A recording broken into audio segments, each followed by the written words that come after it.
chers fidèles Internet de Eurotech TV officiel, la chaîne de référence. Bienvenue sur votre émission Actualité politique. Je suis la votre humble servante Carmen Aladjo, la diva. Merci de la fidélité, merci de la confiance. Quand il y a le baran, on a un esclave, on a bien qu'il a nous d'informations pour nous informer, pour sans bisous, vous allez informer télé. Merci. Avant de commencer, je vais dire merci à mon papa Jean Pouikabia. Merci à toi, pourquoi pas Lévika de Godé Paris. Merci beaucoup. Pourquoi pas Elaka, papa na Artavine, des gros bisous à toi. Merci à Are Luboya. Merci na soutien Iso Sarabien. Kandi na Lubalou, na dana mon corps, ya ba combattant. Oya bingami na kombo ya Charlie Jansi Maimbi. Oyo pe azaka mwana mboka lokola sulu kaka récite ya mboka. To mika ko partager moi actualité ndezole ka to mika ko analyser politique ndenge ezokendele. Yo na wana sema ko yamba na plateau na nga. Bonjour Jassé. Bonjour Carmel, je suis très content. Bonne santé. Santé za malade, mais moni. Manger Congo galère. Oui, bon galère, les allées, les débits, ça va toujours s'arranger. Faut patience, mais ça va quand même. Ça va. Ok. Ça va quand même.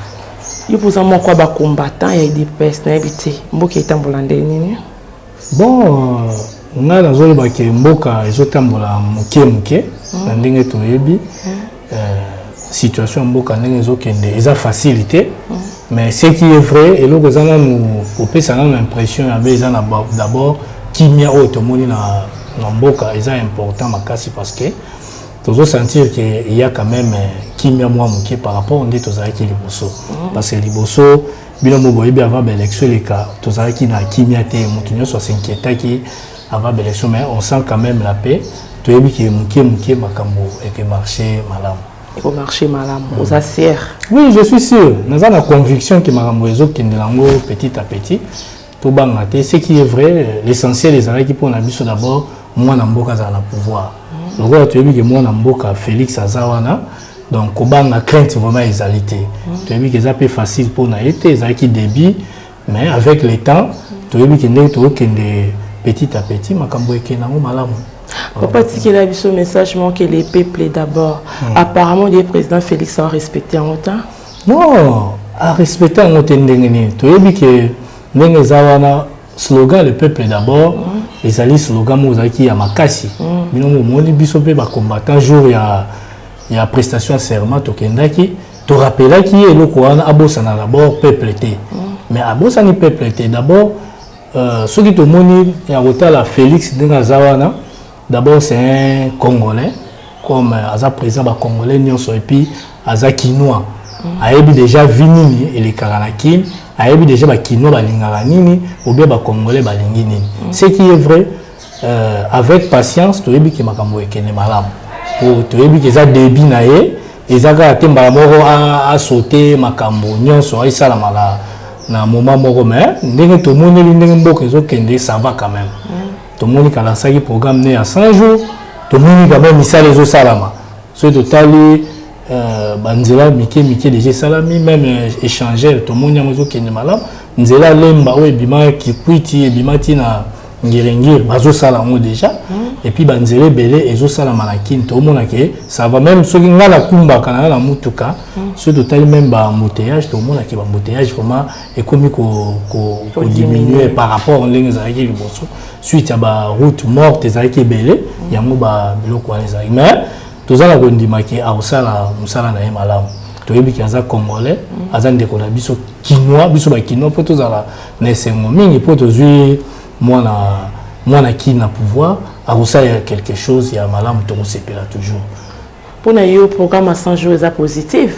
Oui, pour le programme à 100 jours positif, parce que dans le programme, il y a Nzela, tout le monde y a so qui na sayo même bato bandekula biso kimbangi c'est bandekolo bake Kabila za mutuna bango bon atikala ko sala bango Nzela sayo wane kufaki mais tout le monde qui Nzela sayo ça n'est pas même un mois ici tout le monde banzele belé so aujourd'hui Carrie Grèce biso to kola mingi bakoto ya ba pompage wana tout le monde a Carrie Grèce da basi Nzela wana à part baso de mouton wana non facilité mais banzela mike ba oh ça ba route morte hein tout le monde quand même ça va même nzela oyo ya lemba wana oyo soki oza na 18e ozokoto ke lemba basali yango mais ezalaki inexistant donc pour dire que volonté quand même eza ya kotravaille mpona mboka bakongolais nyonso basepela parce que président Félix 100 jours ezalaki ya banzela bato banzala galère mbongo emonana te mosusu azolela parce que 100 jours ezalaki juste banzela bokolia bon vie sociale ya bato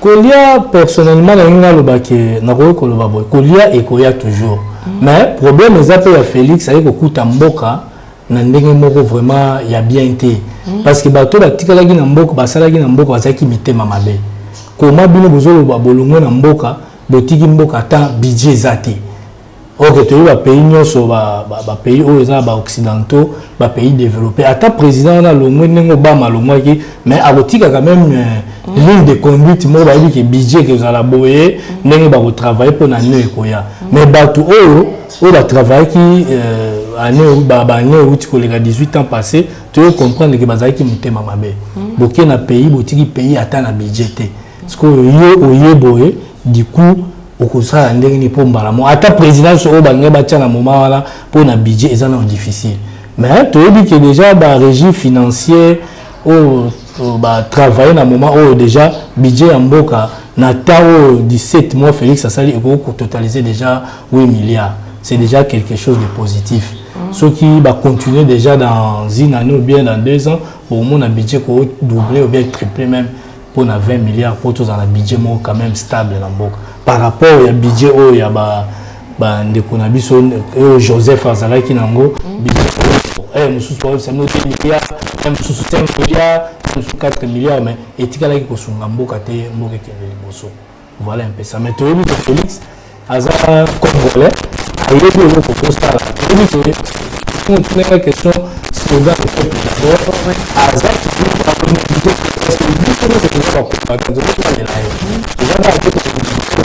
parce que tout le monde c'est toujours parce que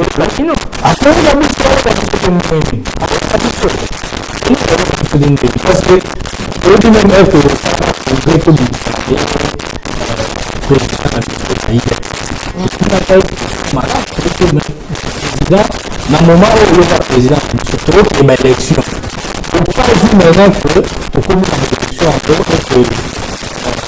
tout la vie slogan papa et biso et on a mis sur cette question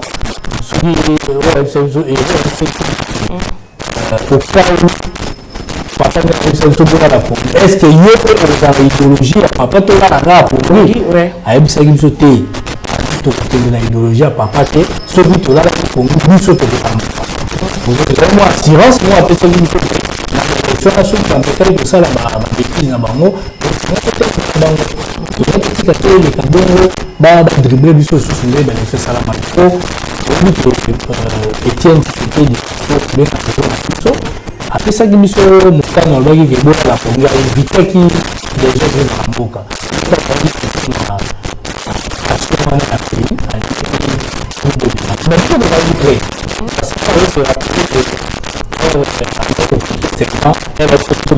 tokendaka martir malgré bankadria batiaki bachar de combat bapeche astade tolobika oprêter serment oyo biso tozalaki na kota martir tozoka kota indespoir bagardera donc toasekaka mpe côté secteur wana po todéveloppe na martir tosala ndenge aprêter serment mais bayebi osa biso koprêter serment biso topakataki mbango tozomona biso na liberté ozomona pour dire que Félix Ninaga a travaillé pour nous. Bateau bazar simanaye au bateau bateau que nous qui malam a travaillé malam. A connu que je a fait sa image ya parce que nous allons sur la salle les images ya il faut être obligé à travailler toujours pour Namboka malgré que bateau bazar simanaye entourage non entourage na biso to ça un conseil parce que entourage wana faut bayeba place to zali place to wuti place to zokende to lié entourage wana ba endu ye na RRT vraiment biso ba congolais o to famille peut na ba héros de la 1970 ba 70 vérité en Bokawana. Tout le monde en 80, dans la situation 80, comme si tu as 90, c'est la période très difficile. Et tu comprends tu as dans la miquée de 13 ans, moi, l'idée qui a lutté, Magamobu, ça les a bien dit. Donc, on dit que jeunesse, en 1970, on a toujours si c'est qu'il est papa Tobaki. Donc, ce total, même à 90, après conférence nationale, Pona qui est comme premier ministre. Tu vois comment la situation du pays est changée à moi dans moment. Donc, volonté n'a pas la bonne, Thompson et Kitty, Foucault qui dit Kitty. Parce que Azaki n'a volonté, wana, Aïba qui est là pour ça. Si tu veux que tu as si la transition, que ça la man, nous a écouillé, si la situation, tout ça, dans le les pays et comment ils ont déjà détruit la bonne même si c'est pour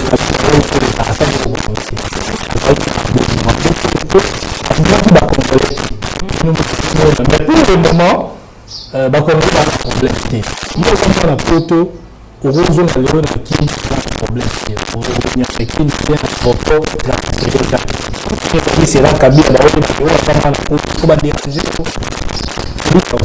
D'abord pendant la photo, on a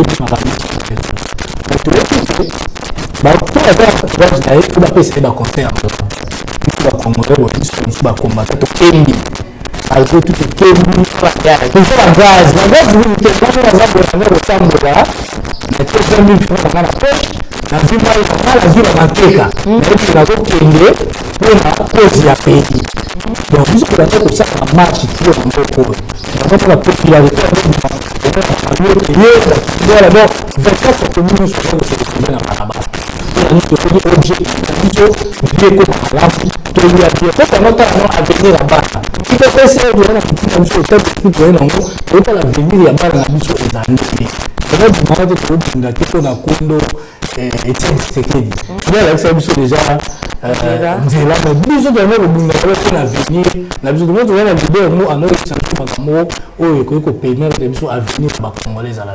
Mais Félix Nenazana et que ça là il problème il va toujours travailler bien pour l'intérêt en beaucoup malgré tout le monde il y a PPRD bato nous sur la miyibi on bazana biso to kotika parce qu'il y a un combattant bazar contre président Félix parce que azozong saka bato ba travailler kala bana posala mona ba nouveau bato ba travailler te bazwa intervenant mais tout le monde ba Jérémy tout bazongi sous la sénat ici la candidature bazonga to ya matungulu nakaka bazo travailler même pas ba jeune bazonga tangi ba pe na posa pour travailler.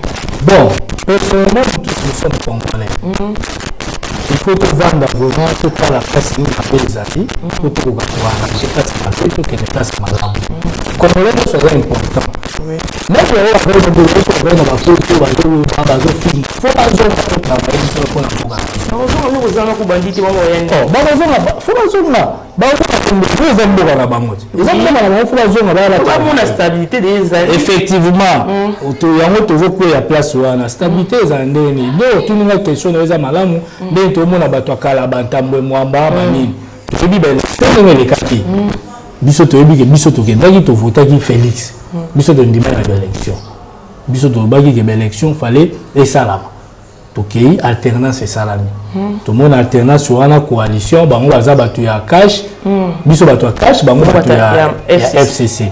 Alors nous allons sur la coalition ils appellent pas même même salama en Afrique du Sud. So c'est rappelé Mandela Batika ka utaka na prison batu ya Frédéric de Clerc côté ya nani ba mindele batu apartheid wana ba dimaki ba travailler na Mandela ba on peut ba travailler ensemble ba ça qui coalition Mandela a bimaki prison a rejeté qui baron ba la mort peut-être que l'autre comprendre était biso ba Congolais to linga to penser le roi Félix a du pouvoir il faut chasser bango a bengana bango ce n'est pas un problème problème na biso na peu importe mais to obi ke na mutu amboka eza ndeko na biso Congolais to kolobela e akoyoka biso to koyeba voilà to marcher bien te to kozonga boy mais comment la ba Alexis Tambwe Mwamba bazonga susu wana bon biso vraiment personnellement eza soni na des ans bango d'abord autorité morale na bango vie 18 ans au ba vie ba menele ba Congolais na esclavagisme parce que ba dirigeant beaucoup bien. Bien oui. Ba toi ba dirigeant beaucoup bien.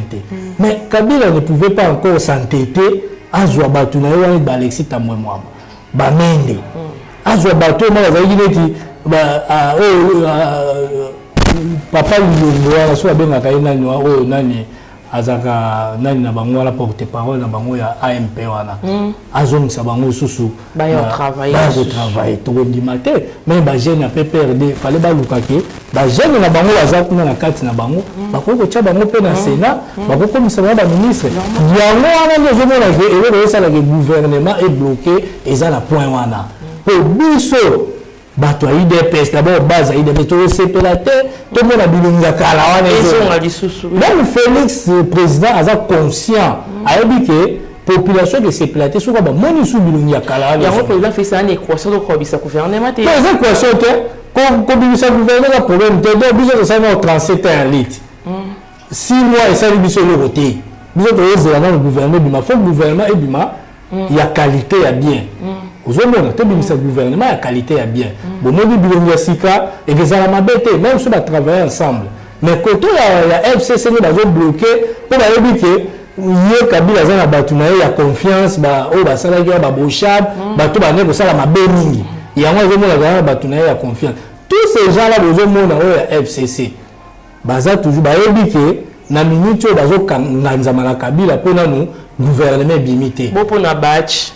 Bon, pour la Bahati, oui, Aza libre, nous avons choix de soit il y a comme présent au Sénat parce que nous sommes tous que Bahati Aza quand même na majorité, Aza qui n'a pas politique côté na bango ya AFDC mais oui, on nous ça ka banko parce que Kabila Aza toujours muté mamabe, alingala toujours ko tia bato malamu te. Yemere ça a toujours des contradictions. Oh, là a 15 personnes étaient. Mais à aujourd'hui la bateau population de l'ingate hier azakaya tie bangwana. Oh population de CPLA hier ngarocha bangote. Ozomon, aza toujours yemere na confusion, il crée toujours des troubles, des désordres, moke za toujours na kimiate.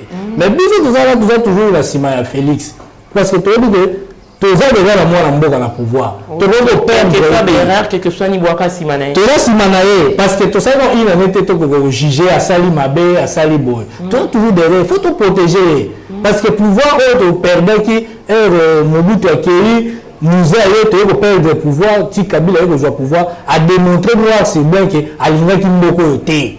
Azwa ki bato Mobutu wana encadré bango biso jeunesse lelo et comme na pasi ba parents na biso bazo souffrir likolo na ye. Donc azali na vision te ayeka na mboka zumbo ba chance le pamba a gérer mboka na ndenga ko gérer. Donc l'esprit là va continuer. Mais biso IDPS to lobi même si ba ba Félix ba ko bemae ba ko sala yebo biso IDPS to toujours tellement gaza congolais to ko perdre été. Tout ça toujours derrière lui to dit que a ko sala toujours makambo ya malam pombo ke. OK, monsieur j'insiste comme au chité question souka. Na habité oloni la muka ko bakisa nini pona la muka pour peut faire dans la vérité désir to moni ba mama tungu pas mo travailler na ngambo kashi. Bon, moi la muka d'abord biso no to dit que après ba jeu le cas en 2016 wana au église catholique ba luka ke mbasa la moyen que to ke na dialogue wana pour to que 2017 mandat na esilaki. Kabila déjà compliqué ki ba calcul na 2016 wana. Mais après la mort il y a papa Etienne Tshisekedi. Bango moko ba falu banal ba mona ke parti o go me mabiso pour te faireoko sa Kabila ezaki nini ezaki IDPS. Ya ba ndima ki Félix a comme président à l'Assemblement. Nous tous sommes d'accord. Mais biso nous sommes surpris ba corps na bango ya Genève. D'abord ba kenda ya Afrique du Sud. Ba ba ki poids politique o ba ma fois na poids politique, nous sommes ezaki parmi corps na bango basala ki kuna la Afrique du Sud. Mais tozaki surpris to ke ba ke na Genève, tu veux comprendre que ba ko bimisa fayo. Fallait pas se concerter la partie de ça et pour babiso poto ko isa Kabila. Mais bango la sali na ndenge na bango ba ke kuna bon tout ça on a compris que la Jean-Pierre Bemba ba bima ki ba prison ba ko ça l'influence na bango wana donc toujours tellement que ça pas pour IDPS balinga ba bimisa mutu na bango ya la neti ba falu pour lui ba Bemba ba manipuler pour se retrouver parce que Bemba perdu beaucoup d'argent il y a ouvert dans la CPI kuna perdre bambongo adako ka moyen pour récupérer bambongo wana bamona ki avec Félix il va bien travailler faut que le muto biso peut aux influence wana on mona ki basala ki bongo mais lamuka ezali kaka kimutema mabe parce que toyebi ke ndeko na biso tozalaki peu importe moto akoleka na pouvoir mais Kabila kena libanda tokosolola tanke bacongolais tokobongisa mais tomoni ke lamuka batiaki mutema mabe makasi eye kocreye badissension pa bacongolais omoni mpe na église catholique mpe akomi koappuye bango or église catholique so tozongi na 2016 objectif ezalaki Kabila atika pouvoir mais toye comprendre te même oyo archevêque akoboleka baTV5 oye asalake pas de problème congolais leki na pouvoir totala liboso akoboleka te fayi na TV5 totala bémission ndenge nani utembi azoloba archevêque nani oyo komo nani kutu naobosana nani archevêque na biso oyo a remplacé Mosengo nani kombo epezo kimangai ozomona aleki wana komi koloba oke bango nde basala bamakambo ke na 2017 Kabila azala toujours wana parce que bayebisaki biso na 1900 totikala na décembre 2016 bayebisi biso ke etikali 2% mpo Kabila ndima biso toyana ezala 2% yango 2% oyo eleka église catholique eyebisa biso te nonge toyokota na 2017 Kabila le 23 décembre 2017 asali gouvernement adébauché babadi banga ale trouble bimé ozomona donc biso tozala to kondima biloko wana te biso soki bakongolais tokozala lelo so tokosala marche toyebisa Félix te classe ndenge abaki gratuit eza mpona intérêt ya peuple président Félix zongisa batiela biso babateau de pêche baexploite balaki na biso mais eza te ke bosala bamarche mpona baintérêt ya baindividu ozomona neti Fayulu moninga azwaki Félix azwi pouvoir fallait s'incliner na moment wana aba peu importe ndeko na biso congolais azwi pouvoir ya IDPS toke liboso mais amonaki na l'intérêt na ye ça crée encore des dissensions nga peut-être baoloba aza moluba na moluba te nga na muyembe na moto ba Congo mais toyebi biso so parti oyo mema biso na liti ya mboko oyo eza IDPS ok bakinso balandi oyo bacombattant baretenir nini na neti oyo bon nga na oyo bacombattant nde bazala na patience ce qui est vrai gouvernement ebima kaka gouvernement ebima po Félix ndenge aza wana aza mayele alingi ke bapesa ye bilongi ya bato ya sika po atravaille balamu akoki kozwa bilongi ya bato ya kala te atravaille na bango même bato ya poto bosepela te mais biso toza na kimia awa tokosepela te biso mpe toza bacombattant nde toza tozela po biso tobimaka tokenda ye mosu bachine badubai tosombaka biloko toza na besoin bato ya malamu bakiti ye biso douane toyebi ke nakozwa contener na ngai na kini awa na prix ya mokie na 4000 $ na teki na se retrouver kena ke ozwa contener ya 40 mpe na dédouane na 15 000 $ ya mbongo ebele ozomona susi na biso ke te ebendeko na biso bino mpe bana mpe tobanga te boya bokoluka mpe audience bokutana Félix aza ndeko na bino kinois congolais bosololi na ye boyebisi ke non biso tolingi bongisela biso douane toyaka quand même na biloko to se retrouver biso mpe bana mpe toza na mwa bambongo toyei tocréer baactivité na biso bofacilité biso tâche c'est ce que tokoki kosala na minute na minute tokondane ye mpo na boye eza nanu difficile mais petit à petit tokobosana bato ya Kabila bakokende nde bazala bakokende baa lelo mo osala te ok numéro de contact wako bato baba posa babenga yo bazwa yo numéro de contact bon numéro de contact na ngai ezali plus 243 99 177 89 71 donc 2 plus 243 99 177 89 71 on a déjà le numéro dans la contact. De la fin. En tout cas, vraiment je suis très ravi. Je suis content pour éclaircir toujours bande de j'espère que c'est la première et la dernière fois. Tu peux passer toujours pour passer toujours bande de information dans la calme. Baïba qui moque ça biso tout. Donc bazonga na bango. Biso peut on appelle la vendre banda moka na utaka free d'ici na zona d'une manière clandestine.